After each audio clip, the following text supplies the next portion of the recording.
Bismillahirrahmanirrahim. Al-Fatihah ila hadratin Nabi Muhammadin Rasulillah sallallahu alaihi wasallam wa alihi wa ashabihi wa azwajihi wa dhurriyyatihi. Thumma ila jami'i ikhwanihi minal anbiya wal mursalin wal awliya was salihin. Thumma ila arwahi amwatina wa amwatil muslimin, khususan ila ruh wa ahli hadzal kitab al-mubarak. Anna Allah yaghfiru lahu wa liwalidayhi wa jami'i masyayikhihi, wa anna Allah yanfa'una bihi wa bi'ulumihi fid darain. Amin. Al-Fatihah.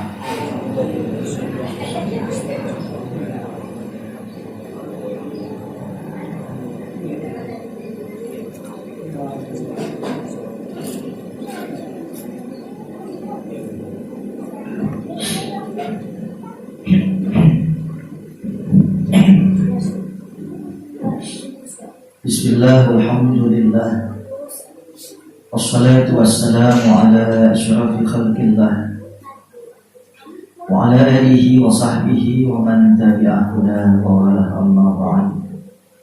Fa inna asdaqal hadis kitabullah ta'ala azza wa jalla, wa khairal hadi hadi sayyidina Muhammadin Rasulillah sallallahu alaihi wasallam, wa syarrul umur muhdatsatuha, wa kullu muhdatsatin bid'ah, wa kullu bid'atin dhalalah, wa kullu dhalalatin fin-nar. Wa bis-sanadil muttasil ila al-imam al-muallif rahimahullah ta'ala, wa adaman naf'a bihi wa bi'ulumihi fid-darain. Amin.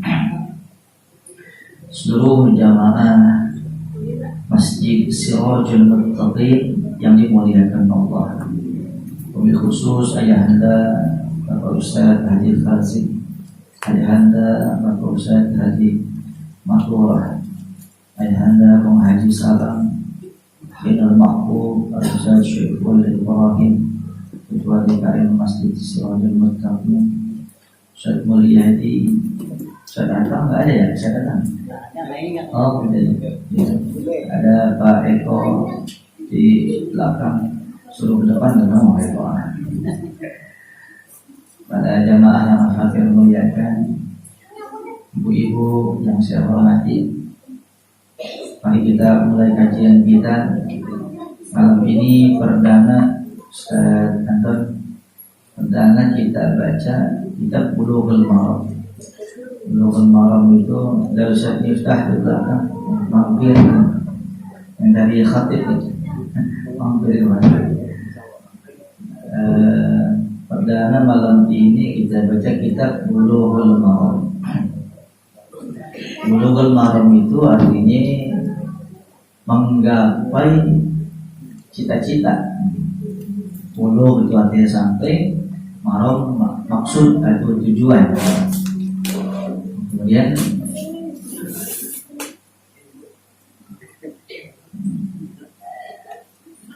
isi daripada kitab ini adalah kumpulan dalil-dalil dari hadis Rasulullah tentang perkara ibadah kita, dari mulai thaharah, kemudian sampai nanti bab munakahah dan sebagainya. Ini hadisnya dari sini gitu. Jadi kalau kita sempat tahu rukun sholat, Ustaz Mulyadi, rukun zakat, rukun haji, itu kan udah intinya tadi. Ada kong makmur di situ. Bisa dong? Nah ini hadisnya. Dari mana itu? Ulama bisa bilang rukunnya ini, rukunnya itu. Ini hadisnya. Jadi kumpulan hadis-hadis yang menunjukkan hukum-hukum dari ibadah-ibadah itu. Nah, ini dibeli sama Ustaz Syaiful yang apa namanya, terjemahan bagus nih. Kalau umpamanya saya sih nggak biasa pegang terjemahan, karena dari dulu saja lihat ya, maafin tadi kurang sehat. biar makanya nanti izin nggak sholat isya bareng. Ada 2 cara lagi. Kalau tadi itu biar pun awak dapat awak. Ya ada saja ya. Ini ada Bapak Ibu di Gramedia atau di mana ada. Ini kitab ada terjemahan. Kalau saya nggak bisa pakai terjemahan dari dulu kan, karena dibiasain jangan manja. Nah, tapi kalau jemaah kan perlu kan satu saat.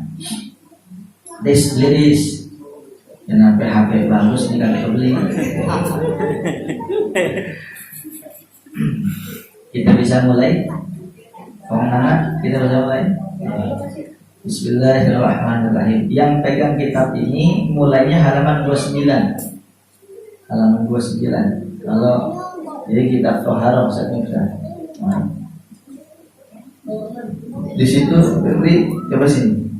Beda soal. Nah ini yang kalau ini yang apa aslinya kitab sini. Itu udah berkodoh hajat aja.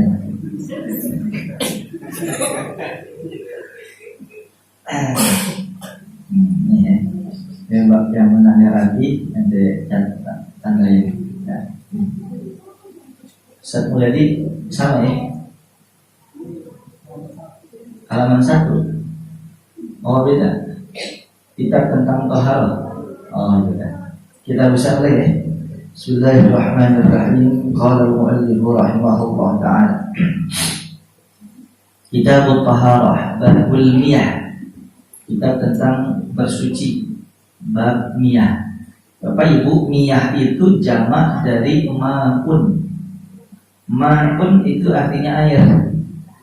Ma'ani 2 air. Kalau banyak air namanya miyah. Orang Mesir, Jazirah Arab biasanya bilangnya moyah. Moyah air. Bang Zainal, dapat Bang? Sini, kita tamu aja. Miyah. Al-hadisul awal, hadis yang pertama. An Abi Hurairah qala Rasulullah sallallahu alaihi wasallam fil bahri wa tahur ma'um al-hillu maitatuha akhrajahu al-arba'ah wa ibnu Abi Syaibah wal lafzu lahu wa sahhahu Ibnu Khuzaimah wa Tirmidzi wa rawahu Malik wa Syafi'i wa Ahmad. Dari sahabat Abu Hurairah, beliau berkata, qala Rasulullah sallallahu alaihi wasallam. Rasulullah sallallahu alaihi wasallam pernah bersabda, fil bahri, berkenaan tentang laut. Berarti air laut itu suci dan mensucikan. Artinya bisa untuk dipakai mengangkat hadas. Apa Rasulullah bersabda? Wa tahur ma'u. Air laut itu tahur. Ibu, bapak yang pernah belajar kajian fikih, ada yang disebut air tohir. Air tohir itu air yang suci. Contoh ini teh, gak punya gula kan ya? Ini teh tawar. Enggak, emang saya mintanya tawar. Jangan banyak gula, terkemanisan ya enak. Kayak remes lah. Ini teh tawar. Ini air suci, nggak najis. Untuk diminum bisa contohnya bisa.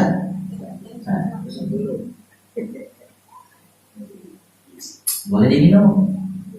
Dicontoh. Buat nyuci baju bisa. Bisa, masa ada nyuci pakai teh. Artinya ini nggak najis gitu. Ada air mineral lagi panas, masukin kopi, namanya air Arabica. Itu suci, nggak najis. Jelas ya di sini. Susu suci, tapi tidak mensucikan. Nah sekarang kalau sebelum dimasukin teh ke sini namanya air mineral, air mutlak yang asalnya daripada mata air atau air sumur.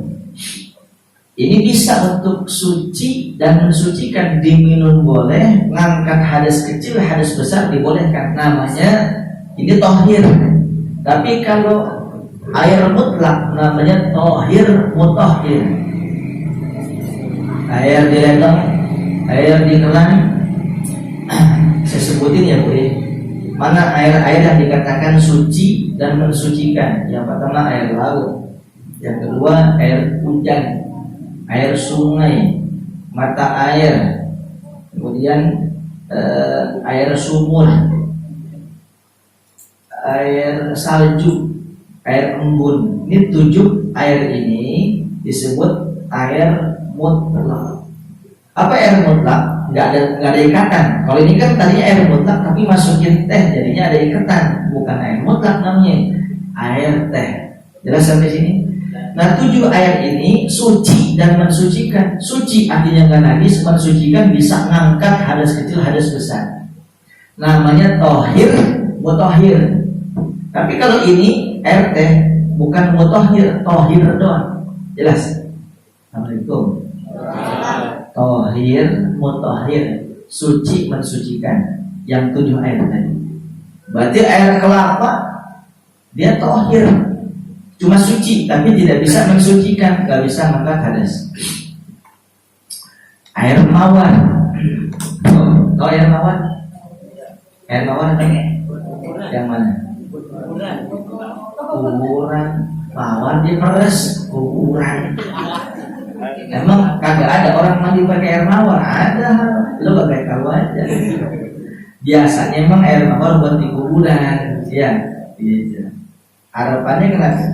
Harapannya biar yang di kuburan itu ada berkahnya, kena wangi-wangian, malaikat turun. Li'annal malaikah tuhibbur raihatat thayyibat. Karena malaikat suka dengan wangi-wangian. Ketika malaikat suka, dia turun, otomatis dapat rahmatnya. Gitu. Berarti air mawar itu nggak bisa untuk dijadikan mengangkat hadas, wudu dan mandi janabah. Karena apa? Sekedar suci. Karena ada fermentasi dari mawar. Apa lagi? Nah, kalau blower AC ngerti nggak sih? Tahu nggak ya saya? Kan di belakang tuh ada blower, ada tetesan-tetesan air tuh. Itu dikiaskan ke ma'ul ghais, air embun. Jadi kalau sisa bekas air blower AC kita kumpulin, kita buat dulu boleh tuh. Jelas ya? Jelas kan? Nah sekarang dalam kitab ini dikatakan tohur, bukan tohir mutahhir, tapi tohur. Tohur ini di dalam ilmu shorof termasuk sirghah wazan yufidul mubalaghah. Jadi kalau tohir isim fa'il, mutahhir isim fa'il, suci dan mensucikan, tapi kalah dengan tohur. Tohur ini sekalipun satu kata, tapi lebih daripada suci dan mensucikan. Dan jadi yang dimaksud bahasa fikih, bahasa hadis itu jangan kaget Bu. Di kitab-kitab fikih disebutnya tohir, mutahhir. Nah asalnya dari mana itu? Ternyata dari hadis Nabi. Jadi ulama-ulama fikih merangkum ini air ini sumbernya dari hadis Rasulullah. Makanya orang terlalu picik hatinya kalau dia kagak mau belajar fikih. Fikih apaan? Buatan manusia. Dia salah. Buatan manusia benar, buatan Imam Syafi'i, karangan disusun, karangan daripada Imam Malik bin Anas, Imam Abu Hanifah, Imam Ahmad bin Hanbal. Tapi intinya kan dari hadis juga. Jelas kan? Tahu nggak orang yang ahli farmasi? Itu apoteker, tahu apoteker? Bu, Pak, saya beli obat untuk ini cacingan. Lalu obat apa, jenisnya apa, kan gitu. Tapi dokter sama apoteker di farmasi itu beda. Dokter bisa mendiagnosa penyakit apa, bukan sekedar tahu obat. Dokter itu bisa mendiagnosa penyakit apa, kemudian kadar yang diberikan dosisnya seperti apa. Jadi lebih luas jangkauannya. Apoteker ini masih mentah kira-kira, hadis kira-kira, jadi matangin sama fuqaha. Nah, ini kalau fuqaha fikih itu namanya dokter. Al-Maghfurlah Mu'alim Syafi'i Hazami, tuan guru kita pernah ditanya sama jemaah, guru, mu'alim, bagaimana seandainya ada perbedaan pendapat antara ahli hadis dan ahli fikih, mana yang kita kudu pegang? Seandainya Ustazah, ada perbedaan pendapat antara ahli hadis dan ahli fikih, mana yang kudu kita pegang? Apa jawaban mu'alim? Pegang ahli fikih. Sebab ahli fikih multidisipliner. Ahli fikih itu ahli hadis juga, ahli tafsir juga, udah include semua. Tapi kalau hadis doang, semuanya benar, ijtihad. Orang kalau ijtihad salah, dia masih kaki punya ilmu, ijtihadnya dia masih dapat pahala 1. Tapi kalau ijtihadnya dia benar, maka 2 pahala ijtihad. Jelas ya? Jelas semua? Jadi Bapak Ibu, saya pengen giring satu gambaran kalau fikih itu diambil juga dari hadis, dari Al-Quran, gak semata-mata imam mazhab tulis, enggak.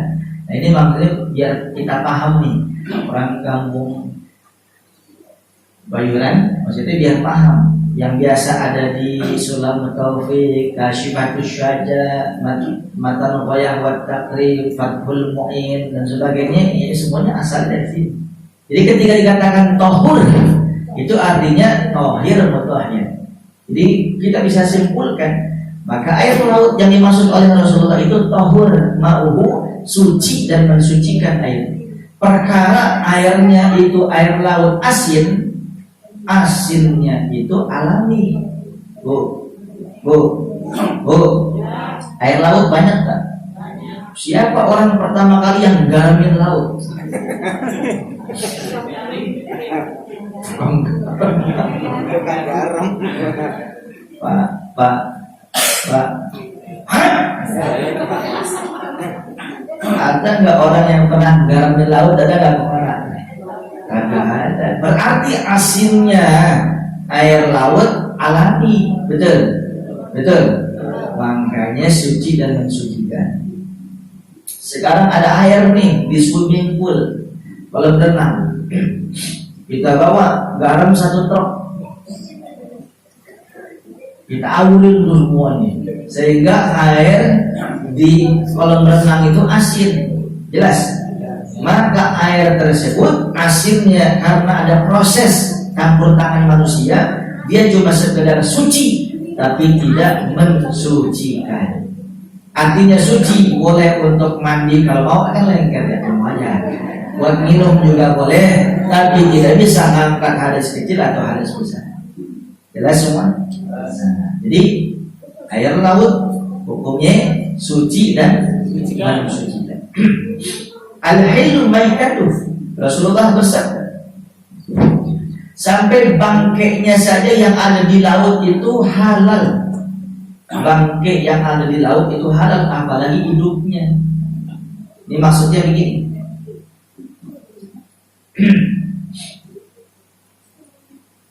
Kan ada 2 bangkai. Bangkai itu kan nggak boleh dimakan ya. Dalam surah Al-Maidah diharamkan, hurrimu alaikumul maitatu wad dam wa lahmul khinzir wa ma uhilla li ghairillahi bih.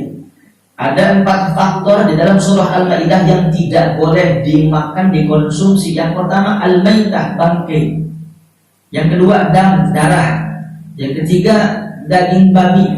Yang keempat hewan yang bisa dikonsumsi tapi disembelihnya bukan karena Allah. Artinya disembelihnya untuk sajen, untuk ancak, untuk sedekah bumi, untuk ngepet, pesugihan. Mohon maaf nih kalau ada ngepet. Itu nggak boleh tuh. Jamaah yang dimuliakan Allah. Tapi ada sabda Rasulullah 2 bangkai yang boleh dimakan. Al-jarod, as-samak wal jarod. Bangkai ikan dan bangkai belalang. Ikan, hari ini ada yang makan ikan nggak? Beli tukang ikan, ibu beli tukang ikan apa nyerok sendiri? Beli tukang ikan kan? Udah mati masih hidup. Itu kan bangkai. Jelas? Nah itu boleh. Yang kedua bangkai belalang. Belalang jonggrang, belalang pocong, belalang daun, semuanya dibolehkan. Cekiper boleh. Jelas sampai sini? Jelas sampai sini? Nah, saya terusin dulu. Dua darah yang dibolehkan dimakan. Al-kabid wa tihal, hati dan limpa. Hati dan limpa binatang ternak, katakan ayam, kerbau, sapi, kambing, hati dan limpa boleh dimakan. Tapi saya pesan kepada seluruh jamaah Masjid Sirajul Muttaqin, jangan sering-sering makan hati. Sakit. Jadi hati dan limpa. Lah sekarang darah ditadangin, darah nih, bener-bener darah ditadangin, dikeringin, cing, harus haram hukumnya. Oh tapi gurih, oh tapi enak, urusan ente. Tapi agama melarang. Kok hati boleh, limpa boleh, jadi pembekuannya alami di dalam. Gitu. Jelas sampai sini. Bapak Ibu yang saya muliakan, apalagi kalau bangkai ikan itu boleh, apalagi hidupnya. Permasalahannya ada khilafiyah. Yang ekosistem di laut itu kan bukan cuma sekedar ikan yang kita paham. Di situ ada anjing laut, ya kan? Assalamualaikum. Tahu anjing laut kan? Tahu. Di situ ada penguin, ada kura-kura, ya, mamangnya yuyu. Di situ ada ikan hiu, ikan paus. Ada dua pendapat, ikan hiu, ikan paus dan sebagainya. Itu ada yang mengatakan haram dimakan karena dia termasuk buas. Jelas? Jelas? Tapi ada yang mengatakan enggak. Al-hil maitatuh, dihalalkan bangkai yang ada di laut. Ya semuanya di laut, bangkainya disebut, apalagi hidupnya. Itu maksudnya. Jelas sampai sini? Kita kalau belajar ilmu fikih, itu namanya cabang dan ranting. Kalau cabang dan ranting nggak nempel di batang pokoknya, ya nggak ada istilah cabang dan ranting. Sebenarnya kalau ngomong fikih, kita wajib menguasai ilmu usul fikih. Tapi kalau jamaah di tingkat grassroots, padi dan rumput, akar dan rumput harus dikonsumsi yang namanya usul fikih. Ini butuh waktu lama untuk menyerapnya. Makanya langsung dikasih yang intinya aja. Tapi bagi para asatizah, paling tidak wajib yang ngerti usul fikih. Nah, termasuk hadis-hadis ini. Jamaah yang dimuliakan Allah, kalau kita ngomong fikih banyak. Anjing itu najis mughallazah, haram dimakan, najisnya tingkat tinggi. Dia tidak bisa sekali basuh, wajib 7 kali, dan wajib diantaranya pakai campuran tanah, sama seperti batu. Itu mazhab Syafi'i. Mazhab Imam Muhammad bin Idris Asy-Syafi'i rahimahullah taala, Imam Syafi'i. Jadi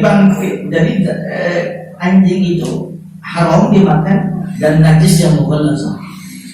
Tapi beda kalau fatwanya Imam Malik bin Anas, guru daripada Imam Syafi'i.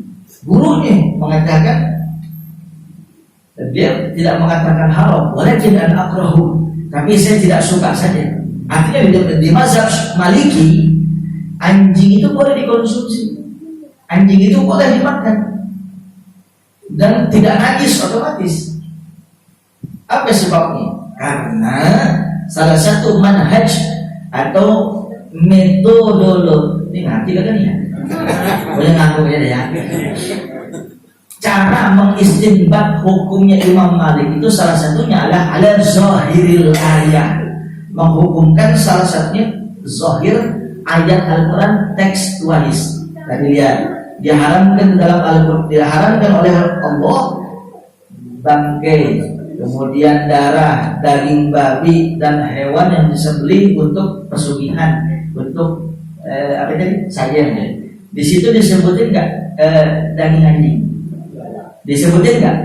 Maka anjing boleh dikonsumsi, jelas. Tapi kalau Imam Syafi'i beristihad lain, dia sudah puas, karakternya jorok seperti babi, maka najis mughallazah.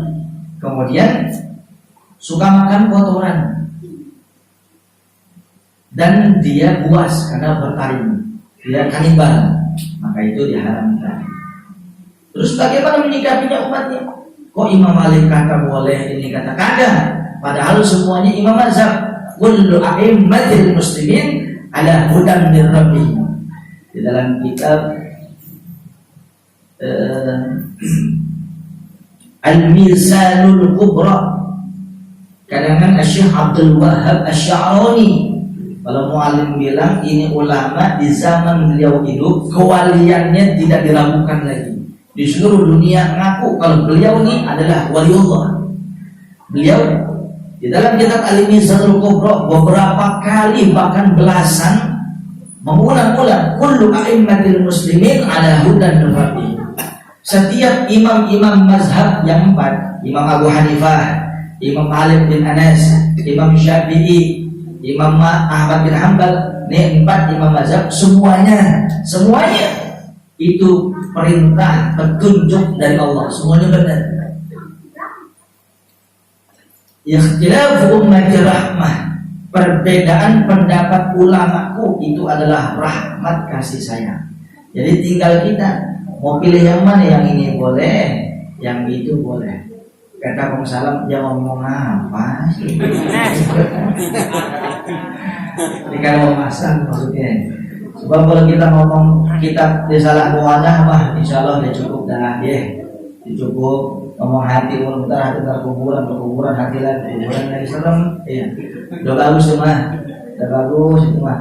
Ini saya udah adem-adem ya. Yang laki-laki dan terus ya.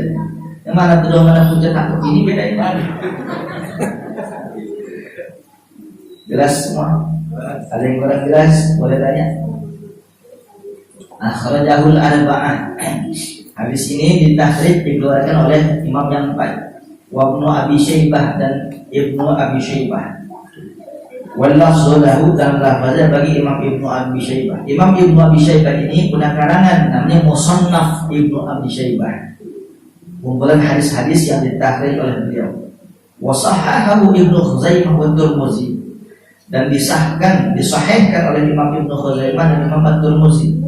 Rawahu Malik wa Syafi'i wa Ahmad. Hadis ini riwayat daripada Imam Malik, Imam Syafi'i dan Imam Ahmad.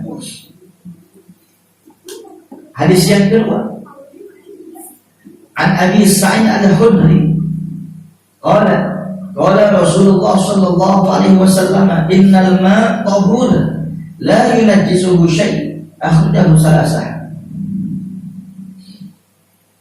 wa sahhahu. Bapak Ibu yang saya muliakan, ini hadis dari Imam Abu Sa'id Al-Khudri. Abu Sa'id Al-Khudri ini menantu dari Imam Abu Hurairah. Beliau berkata, suatu saat Rasulullah sallallahu alaihi wasallam bersabda,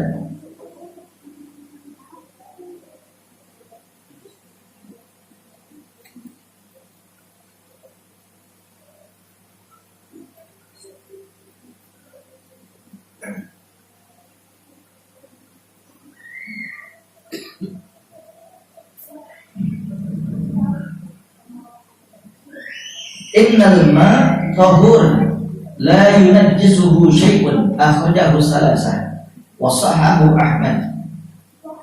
Rasulullah bersabda, sesungguhnya air itu suci, mensucikan, tidak terkontaminasi oleh najis akan sesuatu.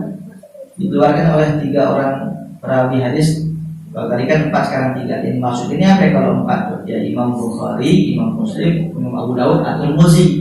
Kalau umpamanya 3 orang berarti Imam Bukhari, Imam Muslim, Imam Abu Dawud. Ini yang dimaksud air itu tidak bisa terkontaminasi sama najis. Nah ini betulnya ahli fikih. Kalau ibu bapak baca hadis ini, semua air dikata suci. Tapi ditakhrij sama imam sama ahli fikih. Jadi yang dimaksud air itu yang tidak bisa terkontaminasi dengan najis, artinya kagak ngefek begitu. Ketika air tersebut jumlahnya minimal 2 kullah. Kullah itu artinya girbah. Girbah itu satu tempat yang digunakan untuk naruh air untuk perjalanan jauh, tapi terbuat dari kulit. Berarti 2 kullah 2 girbah. Kalau diliterkan ke liter Indonesia, kurang lebih sekitar 216 liter. Ketika ada kolom, ada padasan, ada bak, panjang 60 cm, lebar 60 cm, tinggi 60 cm. Kan itu rumus untuk mencari volume. Panjang kali lebar kali tinggi, 60 kali 60 kali 60, maka jumlahnya 216 liter. Air 216 liter. Kejatuhan najis, contohnya ada baby dari curut jatuh sini. Airnya 216 liter, 2 kullah. Nah, kita ambil tuh bangke itu bayi curut, kita ambil bangkainya, nggak usah disolatin, nggak usah buang. Nah, tinggal kita lihat air yang nyisa. Kalau air yang nyisa itu yang 216, bahkan lebih. Yang pertama, 3 level aman. Lihat warnanya berubah nggak? Oh, warnanya masih sama, aman 1. Level kedua, itu warna tadi, rasanya berubah nggak? Ya ambil, kalau sepet-sepet dikit buang. Oh, masih rasa air tawar, Bang Zainal. Level kedua aman. Level ketiga, baunya berubah nggak? Oh, nggak bau bangke, masih bau air tawar. Maka level 3 cukup, nggak pakai level 4, 3 juga. Ya. Maka ketika airnya nggak berubah bau, nggak berubah warna, nggak berubah rasa, itu yang dimaksud air tidak ngefek kalau terjatuhan najis. Berapa tadi liternya? Berapa? Berarti kalau bak yang ada di rumah ibu, padasan yang ada